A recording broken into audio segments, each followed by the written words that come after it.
Hi, I'm Darren from the Botanical Boys, and we're going to show you how to use bun moss in glass vessels so you can create your own little moss globe earth at home.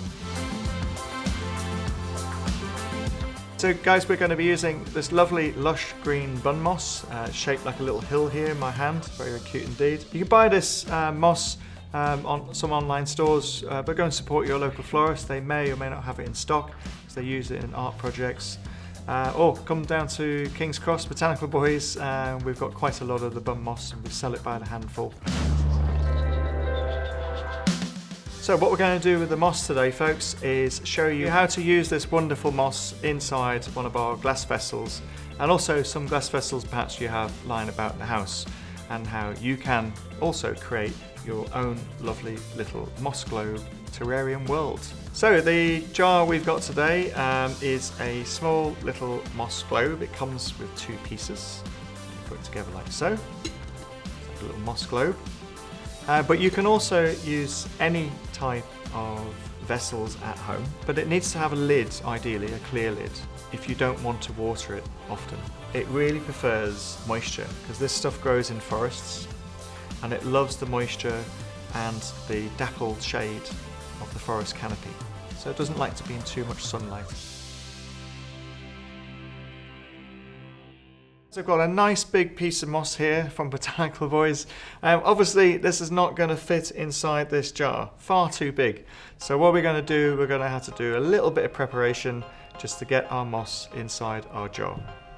So we're going to need to prune it, and pruning moss, just like pruning a plant, it won't harm it at all. It's just a really, really easy and quick way to shape the moss to fit into the vessel that you have.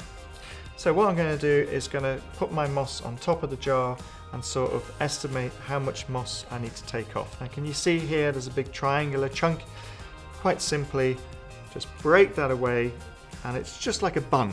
Now as you can see, bun moss is quite chunky. Sometimes it comes quite thick with its rhizomes, and we're going to prune that down just to give us a little bit of space and a bit of aesthetic look, because we want to see the green once it's in our glass jar rather than the brown rhizomes. So I'm quite happy with that size. And what we're going to do next is just give it a little prune. So over an empty bowl, hold the moss very, very tightly, and with your other hand, just literally, it's actually quite relaxing doing this, it's actually quite nice, just pinch them off, put them into your compost heap at home, or if you've got good garden waste management, stick it in there, put it back in the earth, very important. Just to make it a little bit flatter, so it looks like so. And then of course we're going to give the moss a little bit of a clean, because there's just too much little pine needles as to where it came from. The sustainable forest, we get this from Holland. Particularly, it comes into London, it goes through a very special process in Holland, a big farm. So we have to buy lots for our workshops here in King's Cross. Very good supplier indeed. Always buy your plants from reputable suppliers, and support your local garden centres, of course, guys, if you can get your moss from those guys. Give it a little wipe just to take off any excess forest floor. And I actually kind of like a little bit of the forest floor on there. It just makes it look even more natural as a little mini forest in our jar. It's quite cute. Now with bun moss, as you can imagine, moss likes moisture. Now this big piece will need a little bit of a squeeze just to take out any excess moisture, because when that lid goes on, we will get too much condensation early on, and we just want to control that. We want to see what's inside our jar. So we're going to regulate that a little bit by taking out some excess moisture. So over a bowl, guys, it's very, very nice to do, very relaxing, very rewarding. Give it a little wee squeeze, and you see a little nature shower there coming straight from the forest, and it's just rainwater. Now this stuff is so versatile, it can stay in containers covered for weeks without actually seeing sunlight. We've kept this before for projects and in dark places, and it's come out just as green. So it is very good in dark spaces as well, but ideally once it's in your jar, we'll place that into a nice natural lit space, but we'll talk about that more later. So we've either added some gravel at the bottom as an option, as I said earlier, if you want to, for decoration. I'm just going to put straight into the glass vessel. So I've more or less got a shape. So what I'm going to do here is literally compress the moss into the side of the bowl. Now you want the moss just a little bit bigger than the jar, so you get that slight tension as you're pressing the moss down. So you're molding it into the space. If it's too small, it will drop in and drop out just as quickly. You don't want the moss to be moving around so much. You want it to be almost as part of the vessel as possible. So that's the trick. Slowly knead it in its space, and even if you've got a square jar, do exactly the same. And the nice thing is about this moss, you can also add other pieces. If your jar is a bit bigger or it's a quirky shape, you can actually join moss together and compress it together so it forms its own little hilly landscape. Now, look at that, nicely tucked away. Okay, now I'm going to do this just to prove my point. Upside down moss world. Okay, and then we get our lovely brush and just give our garden a nice little clean, just to take off any excess fragments of moss. Of course, you can clean the glass on the outside.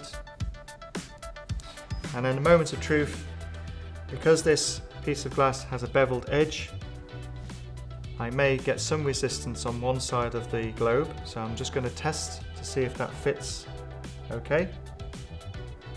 And I just compress it down, making sure all the sides are nice and level.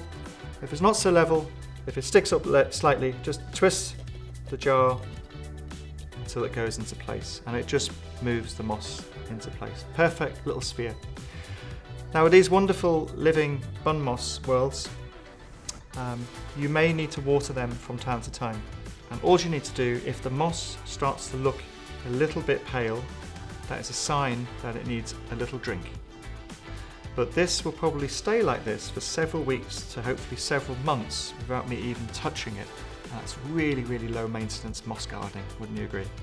If you do need to water it, folks, just literally lift your lid off, get your sprayer, give it a good spray, about 4 or 5 different sprays. Make sure it's still green. If it ever goes pale or dark brown, patchy, it will never go back green. Just take it out and replace it with a fresh piece of moss and do exactly as I've just shown you. And then we close our lid, and there we have a lovely piece of earth in a jar. What an amazing gift for a member of the family. What a lovely gift. Now we're going to add a little bit of novelty by introducing you to a couple of our diorama figurines.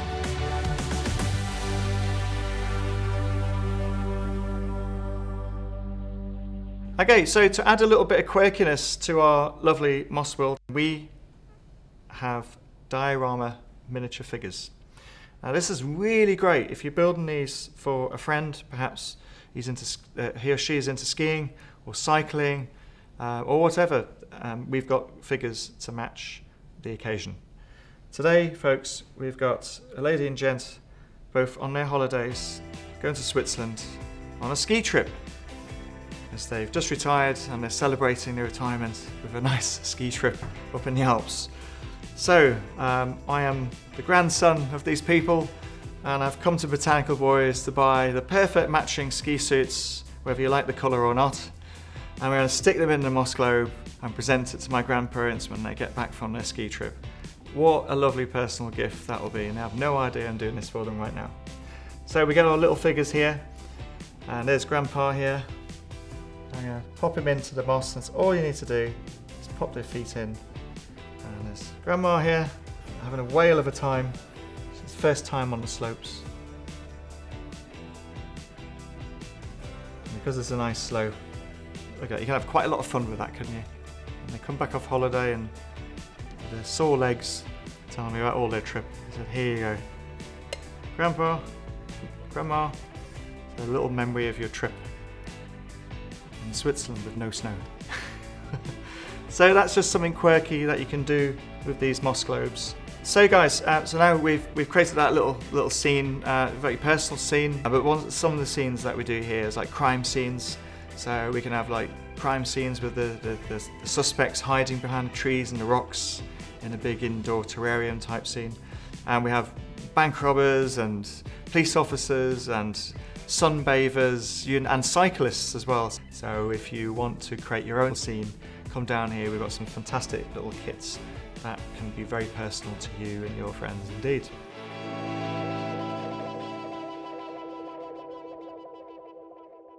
So with these moss globes, guys, there is a little bit of maintenance to do to keep these live and flourishing. You may need to water these once every couple of months, give it a good old spray, and it's fine if you slightly overwatered it because it is just moss. It's not going to do anything to Grandpa and Grandma here skiing in the Alps. Your glass will begin to mist up over time. If it's too misty, you just take your glass off and just give it a little wee wipe with a little bit of tissue. Leave your lid off for maybe a couple of hours here and there. But once your lid's back on, as long as it's got a fairly nice, neat close to it or seal, then it should keep that moisture in for very, very long periods of time indeed. And for those of you who prefer zero maintenance, then Botanical Boys have got another solution for you. And what I'm going to do is introduce you to the same moss but preserved. Yes, it's the same moss and it's preserved. It's not fake, it's not plastic, it's a real moss. It will never grow and it will stay the same colour for many, many years with zero watering. In an open or closed vessel, it doesn't matter.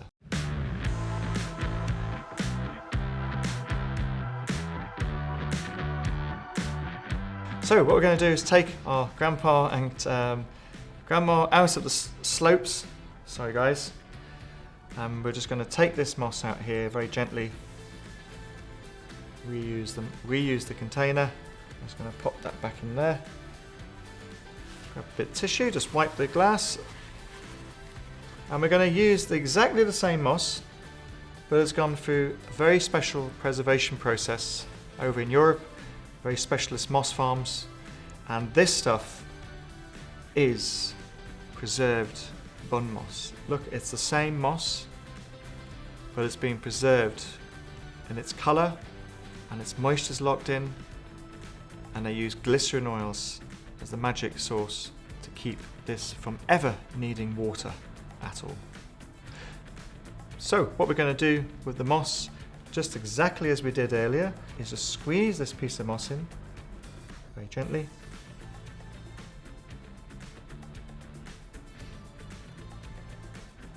And we just want to make sure that the edges are nice and tidy and clean.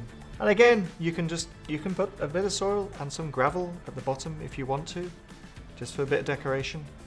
But I prefer not to in these. And we have these in our store and we sell them, and a lot of people are always intrigued with the preserved moss. Zero maintenance, that's what people want these days. Okay, so here you have our new Alps hill for our Grandpa and Grandma again. So we're going to introduce the two skiers. And you do exactly the same as you did with the live moss. Now the difference is with the live moss and this moss, the live moss will eventually grow. So Grandpa and Grandma here on their vacation, their retirement vacation, they're going to one day sadly disappear into the moss because it will just grow and grow and grow. As opposed to this moss, it will always stay the same height, so there's no need to get your lawnmower out or your hedge cutters. Just the skiers having a great time forever and ever. So guys, I hope that's been inspirational for you to show you how we can use living moss and preserved moss in the applications of an enclosed ecosystem. If you've really enjoyed that lesson today, please give us a follow, send us some comments on the links below. I hope you've really enjoyed watching.